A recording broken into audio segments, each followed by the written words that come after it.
Hello, it's Zero Yeti here, and we're going to be starting a new series on this channel called D&D Stories.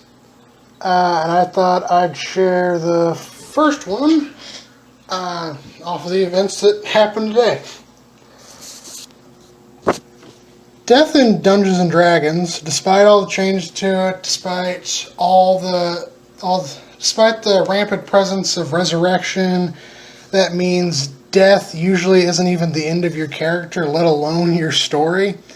Death still carries that impact. Yet, yes, it carries mechanical penalties, but it also carries an emotional toll.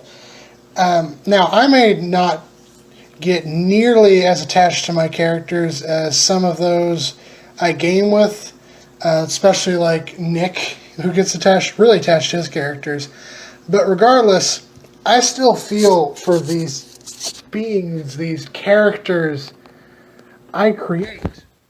You can't help but get attached after you put so much work and effort into them, just a little bit. And as a dungeon master, I know firsthand how meaningful and impactful a properly timed character death can motivate the players and enhance the overall story. That being said, I just experienced one of the most bullshit, ludicrously asinine deaths I have ever had. First, I should specify, my party is in no way, shape, or form a standard D&D party, like currently. We have played games in the past where everything is raw and is by the book, and we've had a wonderful, classic D&D campaign. This is not one of those campaigns. No, this campaign, my DM, she specifically told us to make the craziest thing we could think of using any resource, D and Wiki included.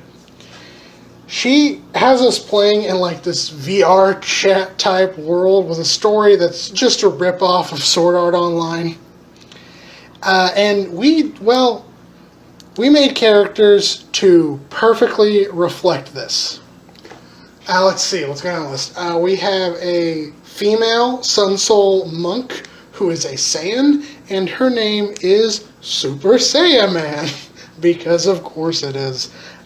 We have a Mega Man ripoff who is a Forge Domain cleric known as Astro Girl, because why not?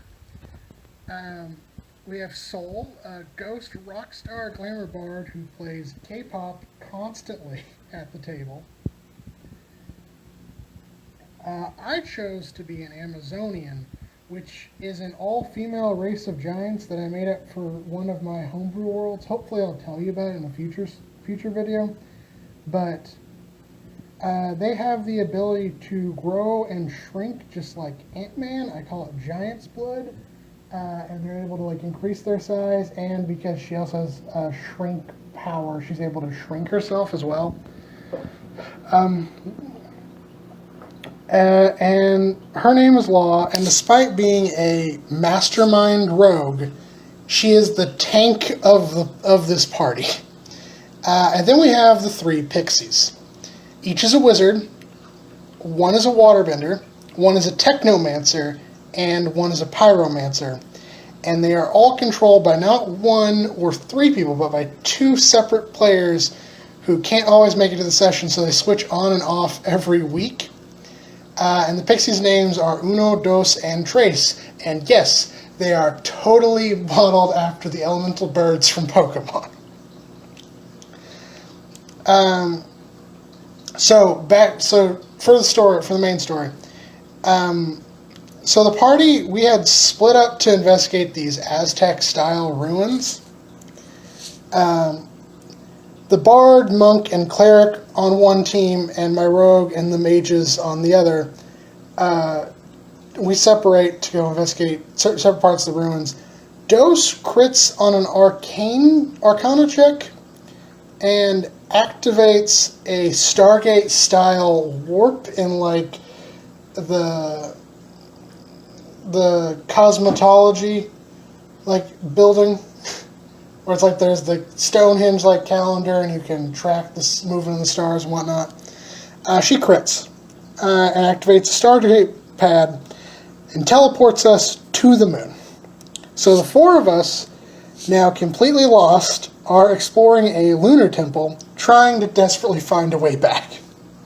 When Uno crit fails, because she has the worst dice rolls. When she was investigating like this strange arch-type door, and it's an airlock, and she opens said airlock and jettisons the four of us into space. Thinking quickly, my character Law, she grows in size, and then she swallows the pixies whole. Because I was thinking of ways to save them, and my brain immediately went to Jonah and the whale.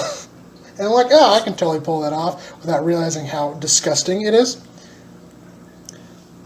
Not the first time I've ate the party. I ate the party once when everyone was drowning.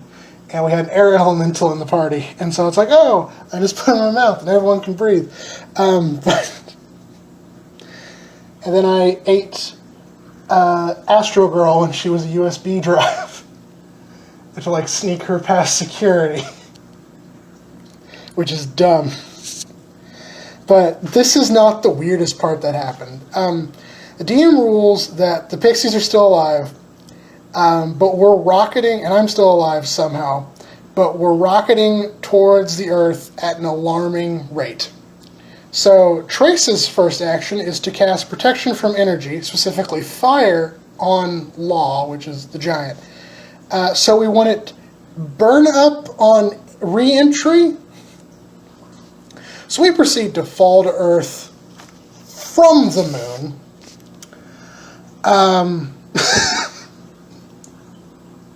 This is the bullshit. My character fell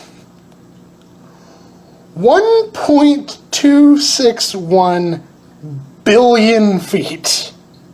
Capital B. My DM, bless her heart, she didn't even know how much damage that would do. So we all like stopped playing and worked together to do the math. And after like 5 minutes of everyone crunching the numbers and doing our calculations, we got our answer. My character Law, in her giant form, had like 24 constitution and like 260 hit points. Which did not fucking matter in the slightest. Because I took, with average calculated damage on impact, 378,300,000 points of bludgeoning damage. 378,300,000 points.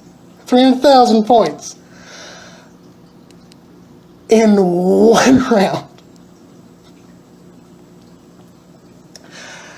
After everyone was done losing their respective minds, my DM ruled that because we had landed in the ocean, we had landed in like the Bay of Cortez, and because the pixies were cocooned, the pixies could roll death saves instead of straight up dying. Uno passed hers because she only ever gets good rolls when she's rolling death saves. Or no, he only has good rolls. It's a she, but they're playing a he. He only has rolls good on death saves. He passed. He helped the others pass, and then they found themselves in the Sea of Cortez, encased in the destroyed, utterly obliterated skeleton of Law the Giant. Giant.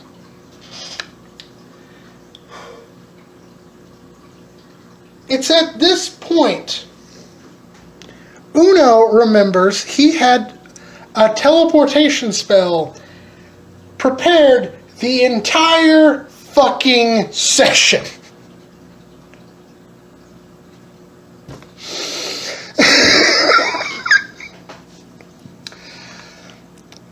using a sending stone, they managed to get a hold of the rest of our party, which got teleported to us. Law's story is not over, surprisingly, because our bard had taken the spell, the druid spell, reincarnation. And because of all of the bullshit that happened, like, not from my choice, the DM, she was feeling bad for me, is allowing me to pick my new race, like Law's new race. And I have absolutely no fucking idea what to choose. Any suggestions are appreciated.